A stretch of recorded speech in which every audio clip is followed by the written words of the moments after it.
రాష్ట్రంలో fee reimbursement బకాయిల విడుదల కోసం ఫిబ్రవరి 5న తలపెట్టిన ఫీజు పోరు కార్యక్రమానికి సంబంధించిన పోస్టర్ను వైఎస్ఆర్సీపీ కేంద్ర కార్యాలయంలో ఆవిష్కరించారు. మాజీ మంత్రులు అంబటి రాంబాబు, జోగి రమేష్, వెల్లంపల్లి శ్రీనివాసరావు, ఎమ్మెల్సీ లేళ్ల అప్పిరెడ్డి తదితరులు కార్యక్రమంలో పాల్గొన్నారు. కూటమి ప్రభుత్వం విద్యార్థులకు సకాలంలో ఫీజు రియంబర్స్మెంట్ చేయకపోవడంతో రాష్ట్ర వ్యాప్తంగా లక్షలాది విద్యార్థులు వారి తల్లిదండ్రులు ఆందోళన చెందుతున్నారని ఈ సందర్భంగా పలువురు నేతలు తెలిపారు. పిల్లలకు న్యాయం జరిగే వరకు తమ పార్టీ పోరాడుతుందని వైఎస్ఆర్సీపీ నేతలు ప్రకటించారు. ఫీజు పోరు అన్ని జిల్లా కలెక్టరేట్లో కలెక్టర్లను కలిసి లక్షలాది మంది ప్రజలు, తల్లిదండ్రులు, విద్యార్థుల తల్లిదండ్రులు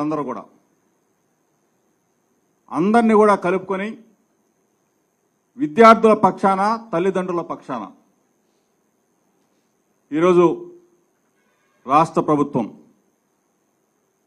చంద్రబాబు నాయుడు ప్రభుత్వం అధికారంలోకి వచ్చిన తర్వాత విద్యార్థుల పక్షాన కట్టవలసిన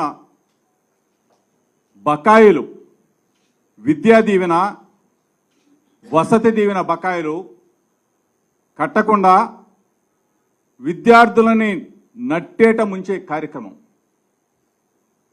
పేద విద్యార్థులు మీరన్నా కట్టండి లేకపోతే మానేయండి అనేటువంటి ధోరణితో వాళ్ళ మేనేజ్మెంట్ గత్యంతరం లేని పరిస్థితుల్లో వాళ్ళు అలా యాక్ట్ చేస్తున్నారు. ఏం జరుగుతుంది? చివరికి విద్యార్థులు కళాశాలకు వెళ్ళలేని పరిస్థితి.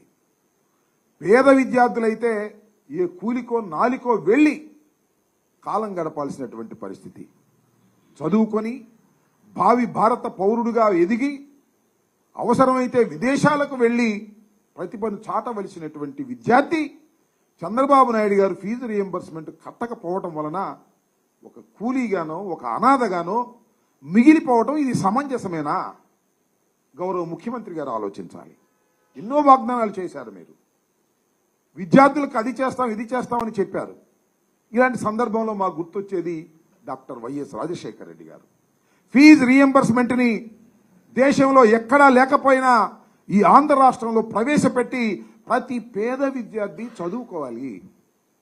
ఫీజులు వారికి భారం కాకూడదు, తల్లిదండ్రులకు భారం కాకూడదు అని భావించినటువంటి తొలి ముఖ్యమంత్రి వైఎస్ రాజశేఖర రెడ్డి గారు. ఆయన మరణించారు. మళ్ళా చంద్రబాబు నాయుడు గారు వచ్చిన తర్వాత